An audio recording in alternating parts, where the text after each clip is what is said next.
मध्य रेल्वेची वाहतूक काहीशी विस्कळीत झालेली आहे। ठाकुर्ली जवळ ओव्हरहेड वायर तुटली आहे आणि अनेक लोकल गाड्या या रखडलेल्या बघायला मिळतात। मुंबईवरून कल्याणच्या दिशेने जाणाऱ्या मार्गिकेवरती ओव्हरहेड वायर तुटली आहे आणि इथला आढावा घेतलाय आमच्या प्रतिनिधींनी।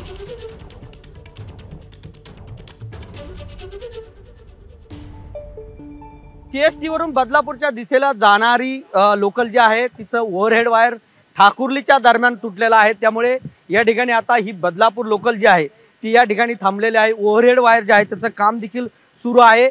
प्रवाशांनी दिलेल्या माहितीनुसार ज्यावेळेस ओव्हरहेड वायर तुटलं त्यावेळेस ते ट्रॅकवरती पडलं आणि या ठिकाणी काही स्फोट देखील झालेले आहेत। त्यामुळे प्रवाशांना स्थानिक आरपीएफ असेल, लोहमार्ग पोलीस असेल यांनी सुरक्षित स्थळी जे आहे ते या लोकलमध्ये उतरून त्यांना ठाकुर्लीच्या स्टेशनकडे पाठवलेलं आहे। आणि आपण जर पाहिलं तर या ठिकाणी युद्ध पातळीवरती जे आहे ते काम सुरू झालेलं आपण या ठिकाणी पाहतोय। काही मेलगाड्या ज्या आहेत त्या स्लो गतीने जाताना आपण पाहतो। या ठिकाणी डाऊन मार्गाला ज्या आहेत त्या काही एक्सप्रेस ज्या आहेत त्या या ठिकाणाहून रवाना झालेल्या आहेत। मात्र जो बदलापूरला जाणारा आणि कर्जतकडे जाणारा मार्ग जो आहे तो फास्ट ट्रॅकवरचा मार्ग जो आहे तो पूर्णपणे बंद करण्यात आला आहे।